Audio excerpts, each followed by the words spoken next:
Beyond the worlds familiar to you, there exists another, born of powerful stellar magic.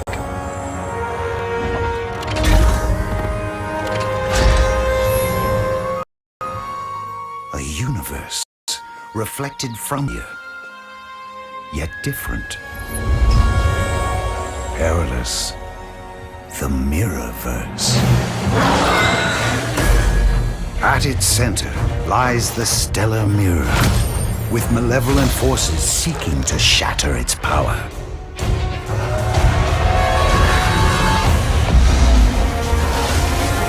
Guardians stand together, united against this unrelenting threat.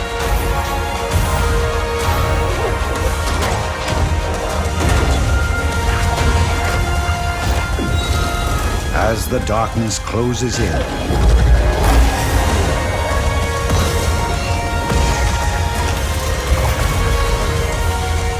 all must fight to protect the Mirrorverse and save all the worlds beyond.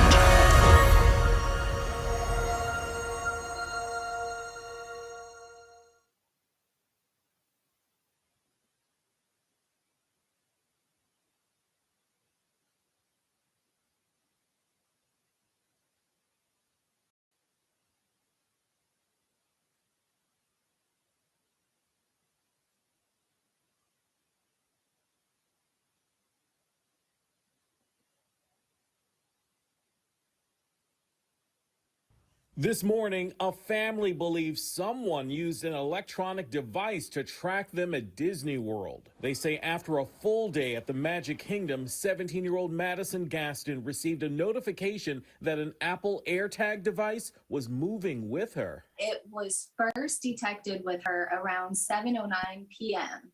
and we got the notification at about 11:33 p.m. Madison clicked on the notification and saw a map outlining everywhere they had walked in the previous 4 hours. It showed the first destination where it was detected with her, and then it basically draws a line and makes the connections. The family says they frantically shook out their clothes and bags in the parking lot, then jumped into their truck.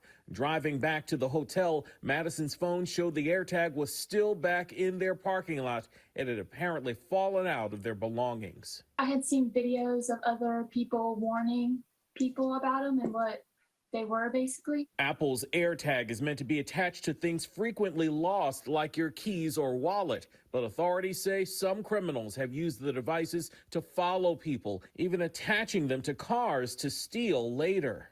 They can always tell where the vehicle's location is, and then they can almost wait and commit the theft on their watch. Apple previously telling ABC News if users ever feel their safety is at risk, they are encouraged to contact local law enforcement who can work with Apple to provide any available information about the unknown AirTag. The sheriff's office did file a report, but without physical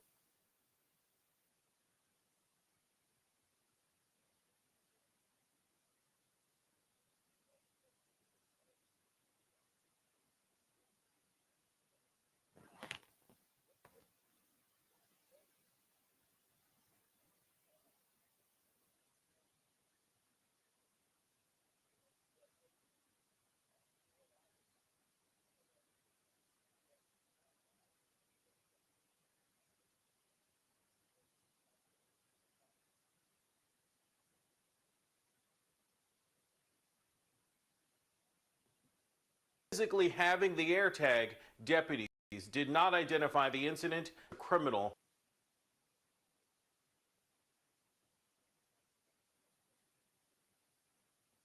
violation. Derek Dennis, ABC News. All right, Derek, thank you. Hi, everyone. George Stephanopoulos here. Thanks for checking out the ABC News YouTube channel.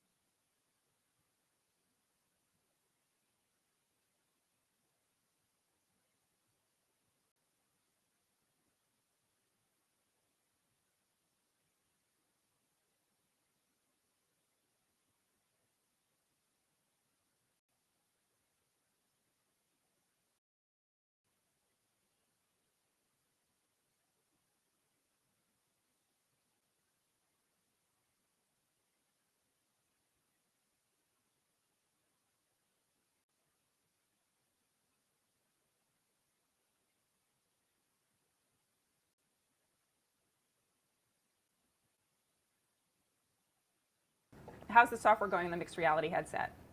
I don't know anything about what you're talking about.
There was shocking new testimony at the January 6th committee today detailing an angry phone call between former President Trump and his VP, Mike Pence.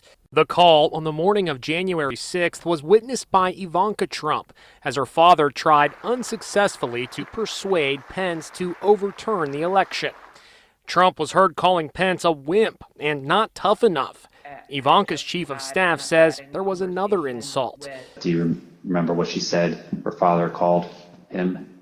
The P word. The committee also showed never-before-seen photos of Vice President Pence sheltering in an underground location as protesters chanting, "Hang Mike Pence," ran riot in the Capitol. Meanwhile, who is this man in surveillance video being seen across America? He's taking photos of hallways, tunnels, and staircases on Capitol Hill 24 hours before the January 6th attack. Tell the truth, he was casing the joint, is what he was doing, so that he could tip off these insurrectionists, you saw these people, where they had to go. Here's what we know. He's over 6 foot. He's wearing a gray shirt, torn jeans, and sneakers. He was in a group of 15 tourists, including children, who were being shown around the congressional office building by Republican Congressman Barry Loudermilk of Georgia. The January 6th committee, which released the video, says the same man recorded himself making threats during the attack on the Capitol the next day. There's no escape, Pelosi. Schumer, Nadler, we're coming for you. We're coming in like white on rice. Even you, AOC. We're coming to take you out.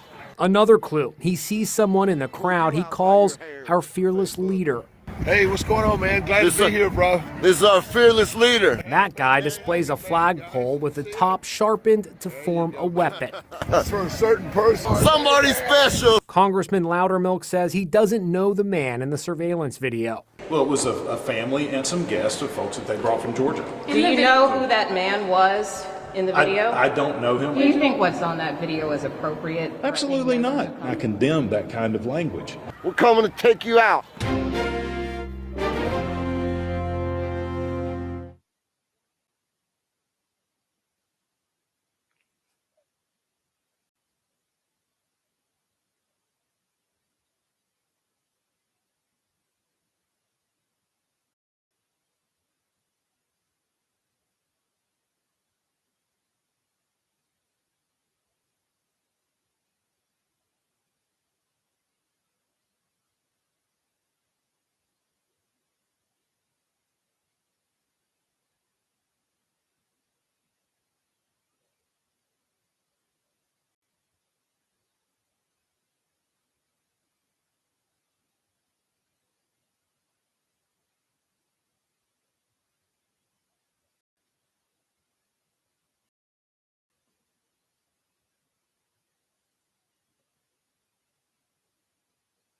Good morning. It is day 22 of trying to cross America, starting from just 1 penny to deliver a penny to Mr. Beast. We are in Austin. We have $119.61, a plane ticket to the next city, a $50 McDonald's gift card, a hammock, a blanket, and more. We have built up an absolute arsenal. I slept in today because it is the weekend, and that is what the weekend is for. At this point, we made a bunch of money back after getting reset and buying the plane ticket. We may be able to buy another plane ticket by the end of the day that would essentially allow us to finish this challenge, which is unbelievable and exciting and sad, but necessary. But first, coffee. Go to McDonald's. Yes, we still have like $45 on a McDonald's gift card, so let's act like it. I think I'm gonna get a deluxe breakfast with my iced coffee. Yeah. Happy guy. Have a good one. Oh yeah, that's the stuff.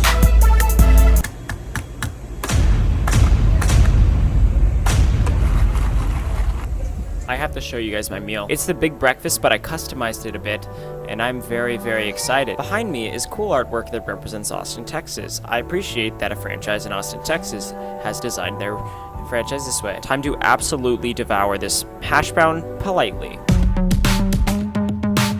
Yummy, and now coffee taste test, or... Oh my gosh. That is the best coffee I've had this entire challenge, maybe ever. Holy smokes. Buckle up. I'm gonna do a snap transition. Buckle up, I'm serious. Buckle. I also ate all the plastic. I'm gonna hit the town and then tell you the game plan. Alright, my friends, it's time for the game plan. I'm not saying it epic today. Sorry. It is the weekend here in Austin, Texas, and we're gonna make the most of it. Step 1, finish our quest of 30 Uber Eats deliveries this week for that $95 bonus. We're at 25 out of 30 deliveries for the week. This is our screenshot. So we've earned over $150 this week, but if we just do 5 more, we get a $95 bonus, which is insane. It's gonna be huge. Step 3, go to Juice Land and buy juice. I think it could be good vitamin-wise, mineral-wise, and we have the money to do so. It's gonna be expensive, but hey, it's gonna be good. And step 4, go to Zilker Park this evening and eat dinner with a friend. I am very excited for the day. It's day 22. Let's keep stacking this bread. Howdy. Just a lot of people here. Fine, smell this. First order at 1 taco, but I think our customer Daniel got 2. Weird. I don't know. We'll see.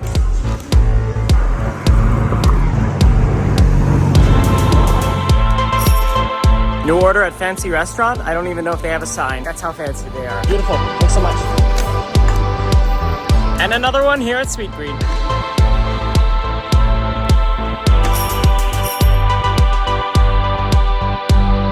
Two more orders. This is such a good name for a sandwich shop, Snarf. That makes me want a sandwich so bad. I'm trying to snarf a sandwich real quick.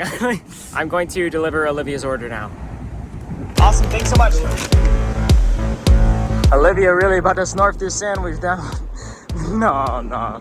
Sorry, everyone. Olivia, your Sammy is inbound. Are you Olivia? Yeah. Amazing, thanks so much. One more order to complete our side quest. Technically, the sun is energy, that your heat. I won't be in this city for much longer. I should go in the water today. My friends, I present to you the final delivery. I have to film this whole thing in cinematic mode. I have to.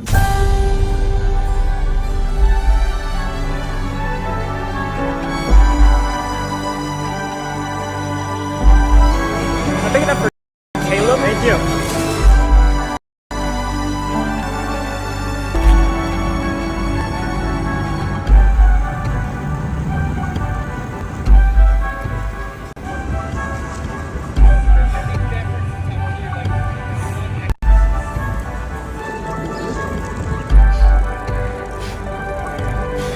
Good job, Everett.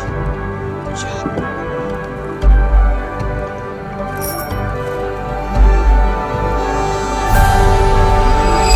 We completed our quest of 30 deliveries, but I think that delivery might have been too epic for the bike because now the back tire is flat again, or there's something wrong with it. Luckily, I'm like a 5-minute walk from the bike shop, so let's do this. You guys tell?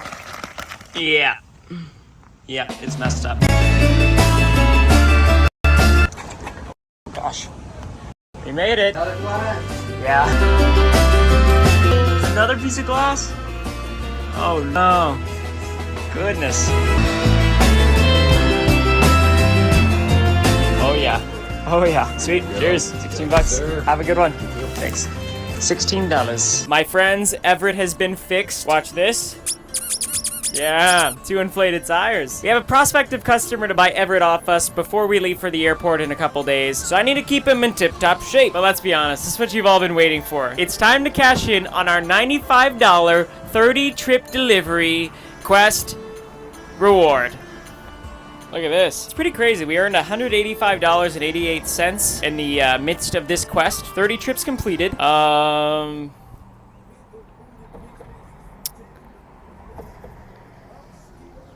Wait, no. Hey, Preston?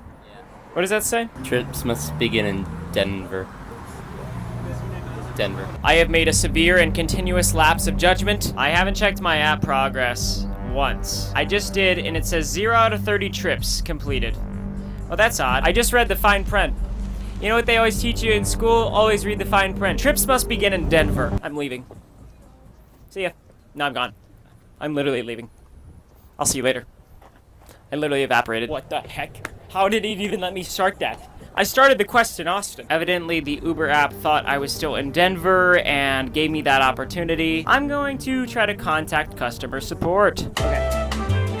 Thank you. They can't help me. You know what? Maybe we didn't get the $95 quest reward, but we still earned $185 from doing 30 deliveries. This young adventurer failed once again. I'm pathetic. I'm gonna take our earnings and buy something from Juiceland. I love Juiceland, and I need it.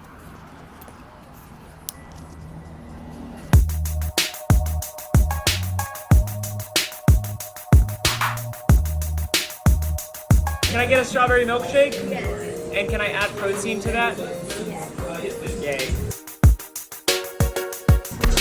Thank you, Savannah.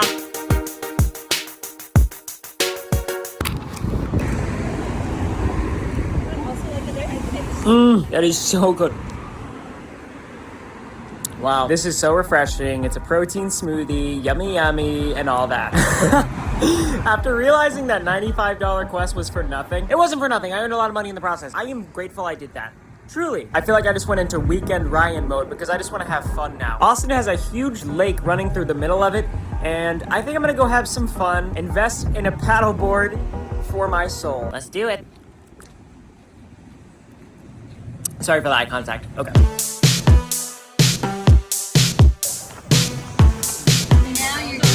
Thank you. I'm sorry, guys. Sorry. For $21, I got a paddleboard. Guys, Weekend Ryan is on the loose. You know Weekend Ryan. Way out there, there's a conglomerate of maybe 1,000 people. I'm gonna go talk to them. Oh gosh, sorry. Sorry. I'm so bad at this. My friends, I present to you that crowd of people. Reporter Weekend Ryan is going to get the inside this group of people. Let's hit it. Hey guys. Hey. What's the inside scoop? What'd she say? I have to interview a local. I'm here with Lily. Lily, what's going on? Not much. Drinking and sitting. What's the inside scoop? It's pretty calm, honestly. I'll tell you that. I'm floating away. There you go. Paddleboard before you got a life jacket on. Don't tell about the life jacket. No one knows about the life jacket yet. We're cropping it out. Oh, nice Band-Aid. It's nice. Can I interview you guys? I have a microphone. That's how you know it's legit. All right, guys. I'm interviewing you now. That's the camera. Did we wave at it? I don't know. So I'm here with Diego and Adrian. Guys, what the heck is going on? Well, just trying to enjoy the concert right now. Oh, look at that! It's a DJ. Hey, hope you have a great time. All right.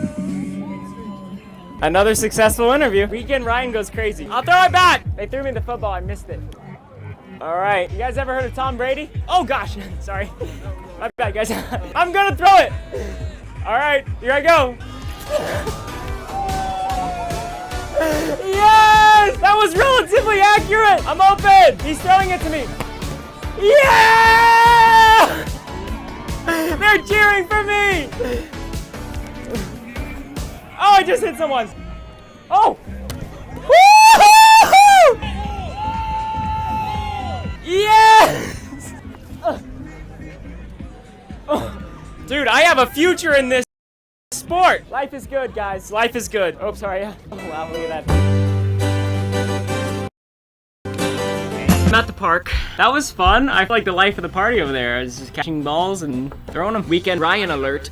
I have some news for you guys. I have some updates for you guys. I'm gonna tell you. After the paddleboard, we're at $107.62. I kind of have a crazy idea tonight. I know I said that we would probably never ever have another hotel room. I don't need it, but it would hit different. Let's just put it that way. I looked online for the cheapest hotel room I could find in Austin. $76.57. I booked it.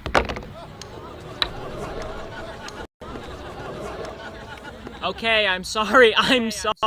This is an extremely valuable purchase. This hotel has laundry, a bed, obviously a shower, all that good stuff. It's a lot of money, but also we earn more than that in one day with wagon delivery. So I'm feeling excited about it. I'm feeling excited about tomorrow, but I am actually most excited about what we're about to do right now. So I've been making videos for a while, and 2.5 years ago, I was making this video where I lowball people on Facebook Marketplace and then pay them way more when I would meet up in person. And I saw this guy selling barbecue on Facebook Marketplace, and I was like, this is so fun. Like, I love barbecue. He's asking like $10 a plate.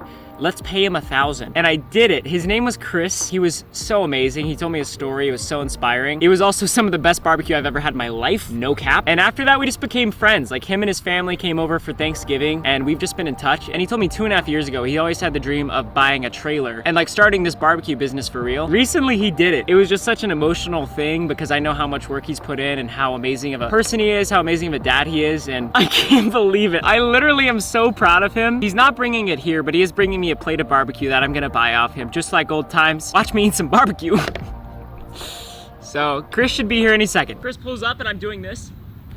What he doing? He's running the other way. What the dog doing? Would you like to buy my bike? It's listed on Facebook Marketplace. I'm not sure if you have that app. Chris! Hey, brother, what's up? Yeah, yo, what's up? How's it going? I've been in the lab, man. Oh, let's go. Man. I'm here with Chris. Chris made me a plate of barbecue. His world famous. What do we got here? We got brisket here. Yup. And we got baby back ribs. The best stuff. Okay, here's 10. I'm just gonna give you 10. You have to take it legally for the video. Okay. Okay, it's fine.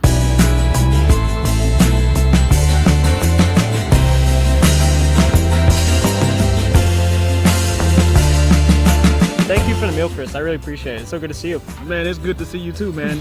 Anytime, man. Anytime. Awesome. Sounds good.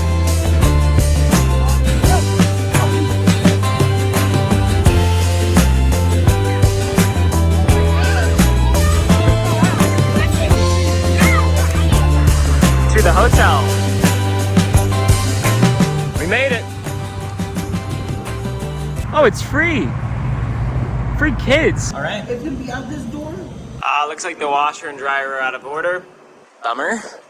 But that's okay. Yes.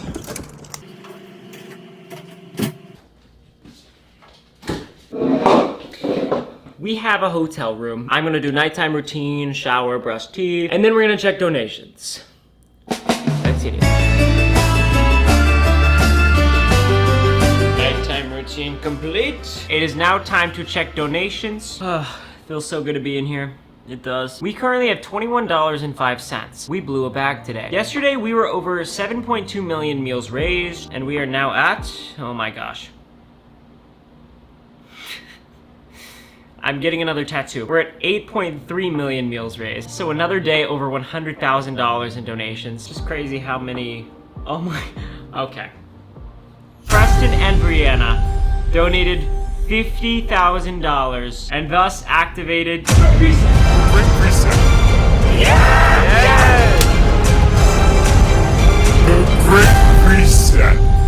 Back to 1 penny. It could have been worse. If we had gotten that $95 bonus, I was planning on trying to buy a $250 plane ticket, so we would have lost all that money. But since we didn't get it, I just felt like Weekend Ryan. I mean, I went crazy today.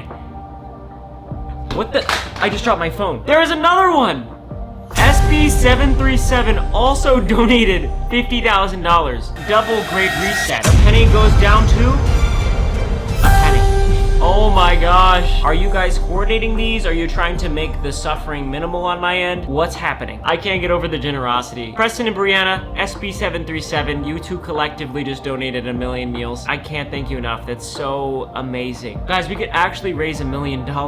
which is fundraiser. We're also donating 1 penny for every subscriber we get this month. There's only a few days left to subscribe and add a penny to the donation. So if you've been watching, be sure to hit the button. We've already raised over 150,000 meals from people subscribing. So let's keep it going. Alien Friends donated $5,000. That is all the verbal shout outs tonight. So we have 1 penny. We still have our plane ticket that takes off in a few days. We have 7 to 8 more days to get to Mr. Beast.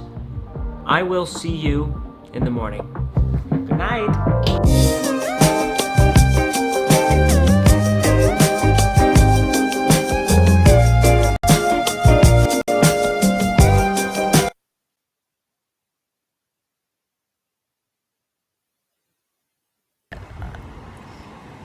Happy guy. Have a good one. Oh yeah, that's the stuff.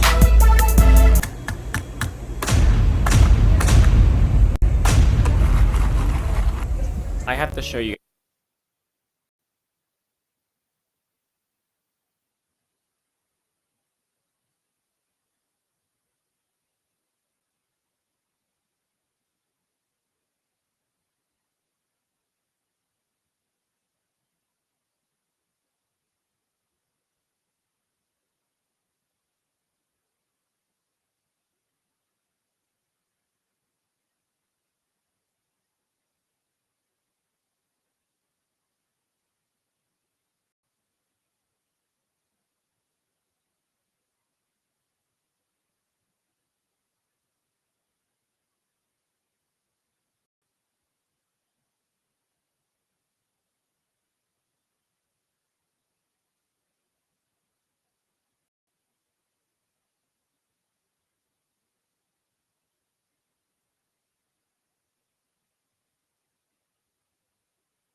Hi, I'm Emily, and I'm a level 1 chef. Hi, I'm Lorenzo, and I'm a level 2 chef. Hi, I'm Frank Proto, and I've been a professional chef for 27 years. A lot of pasta bolognese is like an all-day Sunday sauce kind of thing, and this is really like get out and eat dinner. This recipe is the only recipe my mom knows how to make. This sauce was a savior feeding all these kids every week. One of the best times I've had a bolognese is I was on a trip with my wife. We were in Bologna. That's what I'm chasing today, is that perfect bowl of pasta I had in Bologna.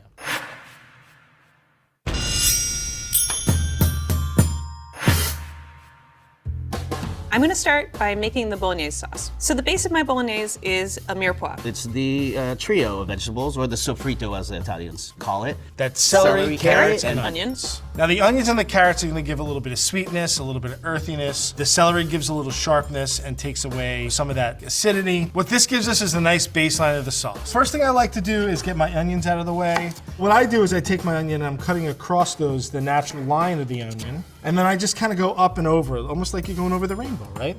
I am going to use the grater. It just incorporates in the sauce easier. It'll turn translucent easier. And look, all the pieces are pretty uniform. I'm gonna go with a little bit of a rough chop because I like chunks of vegetable in my sauce. I'm not gonna peel the carrot, it's clean. I don't peel my carrots, just wash them. You don't really have to peel them. I think it just looks a little better in your finished sauce. I'm chopping my celery because it's stringy and you don't want those strings all throughout your sauce. Gross. Celery, I less want chunks in my sauce and I want it to dissipate a little more, but it's also full of water, so it's gonna do that anyway. All right, mirepoix all prepped. Here's my mirepoix. My mirepoix's done. Next thing I'm gonna do is grind some lamb. I've never heard of a lamb bolognese. I'm not sure I'm that brave. I think lamb for bolognese is not something people expect to see. But I think for this sauce, it makes a lot of sense. It's gonna be super rich. I'm working with lamb shoulder for a few reasons. It's got a really nice meat to fat ratio, and fat equals flavor. Okay, we're ready, let's grind. I would not know where to start with grinding my own meat. I'm not gonna buy a big thing of meat, grind it, clean a meat grinder, and then make pasta, you know? I'm making a simple ground pork bolognese. I think that ground pork is pretty good for this. If I'm just gonna use one protein, I feel like pork is great because it's fatty and it gives you that sort of like pasta sauce with meat vibe that you think of as like just a classic version. I like using ground chicken. Who's doing ground chicken? Come on. Ground chicken belongs in a lot of other things. I'm not sure it belongs in a bolognese. You won't even know it's ground chicken. When I grind meat, I like to cut it into long strips rather than small chunks. You feed a long strip in and it goes through. Another important thing that I like to do is have it really cold.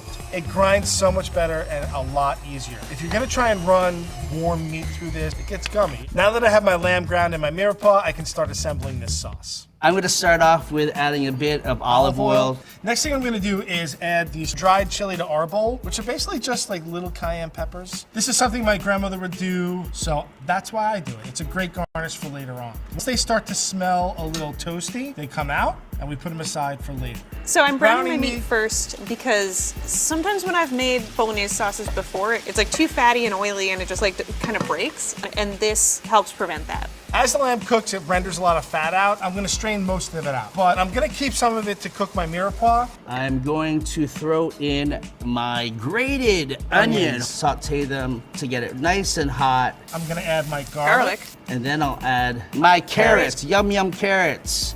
Celery counterbalances my spiciness that I'm gonna be adding. I'm gonna go ahead and add my oregano and salt. All right, I'm gonna transfer it into a bowl and then start with a clean slate and start browning my meat. A lot of bolognese has pancetta. Well, no, not me. I'm going to use hot pork sausage because I love the spice and the oils that come out of this. Get my chicken in. Brown chicken is not the go-to for bolognese sauce for the general public. I don't know, like what's the chicken bringing to the party there? You know what I mean? But when I add it into my hot sausage, it'll kind of mimic the spices. You will never notice. All right, so I've added my pork back in, and now I'm just gonna like give it a little mash. So I'm adding salt. Pepper flakes. And I like a lot of pepper. So we got some oregano here.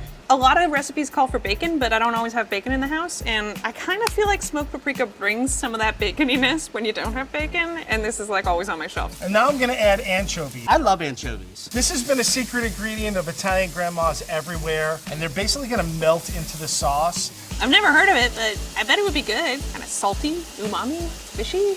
Anchovies aren't gonna make my sauce taste fishy. They're just gonna give it this really nice richness, like lift or oomph. The next thing I'm gonna do is actually add in my tomato paste and tomato sauce. Sure, you can use tomato paste, but passata is uncooked, fresh, peeled tomatoes with no preservatives. Win-win. I don't even know what passata is. This tomato paste is directly from Italy. Sometimes you get a tinny flavor from the tomato paste in cans. This stuff in the jar is a little bit better. So I'm just using like regular canned tomato paste from the store. You get a good amount of it. A lot of times it's less than $1. And then tomato sauce. I'm going to add back in my lovely sofrito or my mirepoix.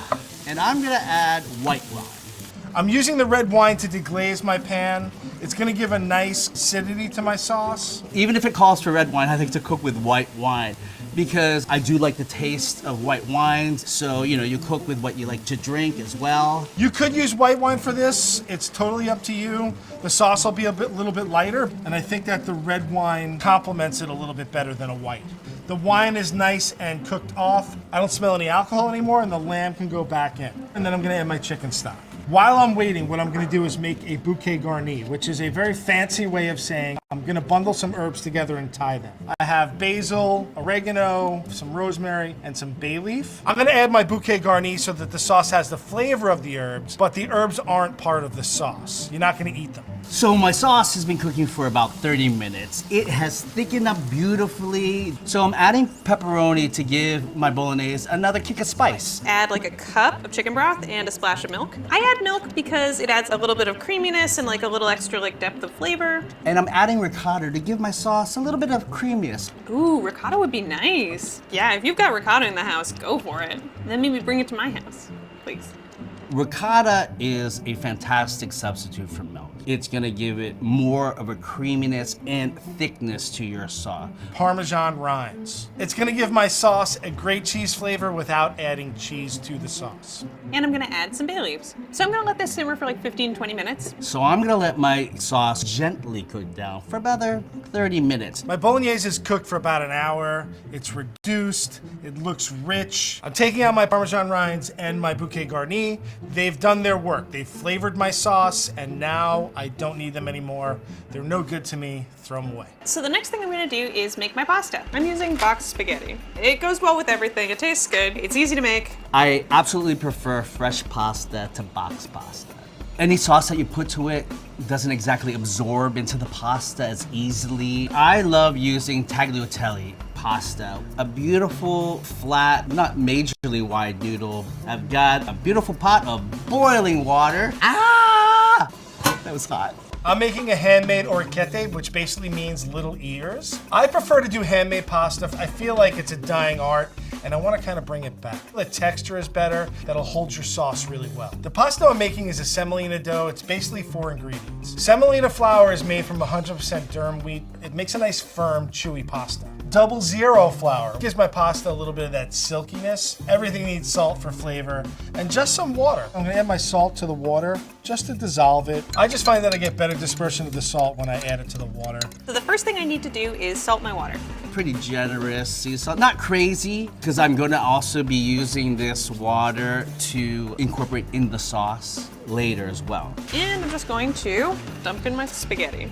And then I want to like break it up a little so it doesn't all stick together. Anytime I'm cooking fresh pasta, I always constantly stir the pot because it will stick. I'm looking for a soft, pliable dough that isn't super dry, because when I stretch it out, I want it to grab my board a little. Now that the dough is not wet and sticky anymore and it's starting to come together, I'm gonna just dump it out into my board. Then I'm just gonna start to pull it together. So I'm just gathering all of the flour together to form a ball of dough. When I press the dough and it bounces back, that means I have some decent gluten development, and that's all that I'm looking for. I'm gonna wrap my dough and let it rest for about 20 minutes. I'm gonna let this boil, I wanna say like 12 minutes. I will double check the package. The nice thing about boxed spaghetti is it tells you what to do. 10 to 12 minutes. We'll go on the 10 side, maybe even 9. So I'm gonna boil this fresh pasta for about 2 to 3 minutes so it gets a nice chew to it and it's not mushy. Now it's time to roll these pastas out. I don't want my cutting board to be floured at this point, because when I squish this down and pull it to make the orecchiette shape, I want my cutting board to hold on to the pasta. So I get it around my finger, I open it up around my thumb, and then I have a really nice orecchiette shape.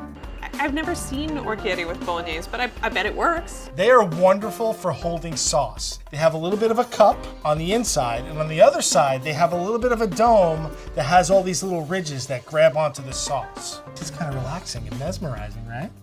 The way that I check my pasta, other than tasting it, is like you can kind of pick it up and see how floppy it is. This isn't quite there yet, and you can tell because it doesn't fully flop. This is pretty close. Out of the water, out of the water! I would say that this pasta is ready to go. It's very floppy now and ready to ride. Now I'm gonna drain my pasta. All right. Oh God, I'm so clumsy. I feel like I can hear like bumbling music as I do this, you know? Like as I keep dropping noodles. So I'm gonna save some of this pasta water for when I plate, so I can get a nice consistency of the sauce that I'm actually looking for. I'm gonna cook this pasta once my sauce is ready. Fresh pasta definitely takes less time to cook than dry pasta. It's fairly dense, so it might not take 10 minutes, it'll probably take 6 or 7. And now I'm ready to put it all together. I have a pot of boiling water here. I want this to be sea salty. I'm gonna throw my pasta in, just all at once. Give it a quick stir so it's not sticking to the bottom, and then I can heat my sauce up. You wanna have just enough sauce to coat your pasta. It's almost like dressing a salad. I'm gonna take a little bit of my basil, and I'm just gonna tear that in here for a little bit of brightness and freshness. Because I made fresh pasta, I wanna have everything ready to go. I don't want this pasta to sit at all. I want it to go directly from the water into the sauce so that I keep that nice chewy texture. So, take some of my pasta. I'm gonna combine my beautiful tagliatelle fresh pasta. Whoops, whoops, whoops, whoops. And we're gonna put a little Pasta pasta water water. in there just to loosen everything up.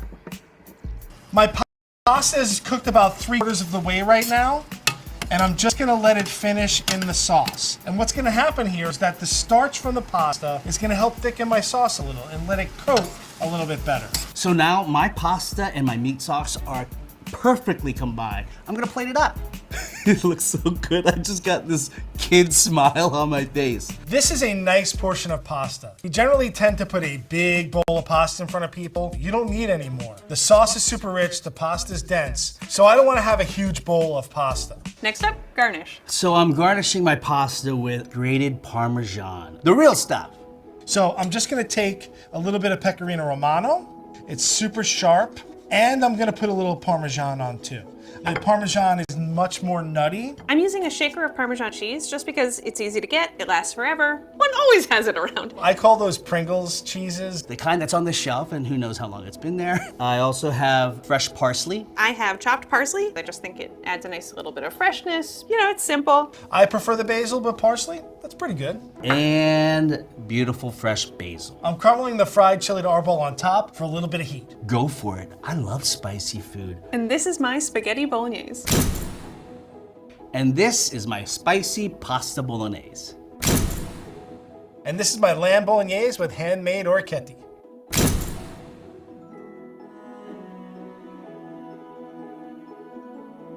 I'm very excited to eat this. It's classic. This is gonna be ugly. Let's do it.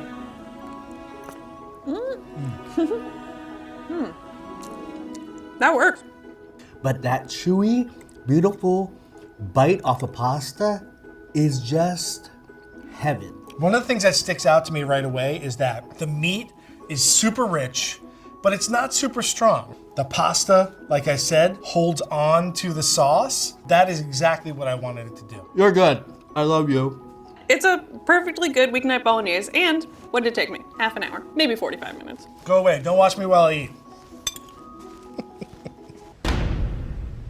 Pasta bolognese is a pasta dish served with a slowly cooked, aromatic, thick meat sauce named for the place that made it famous, Bologna, Italy. Let's see how each of our chefs made theirs.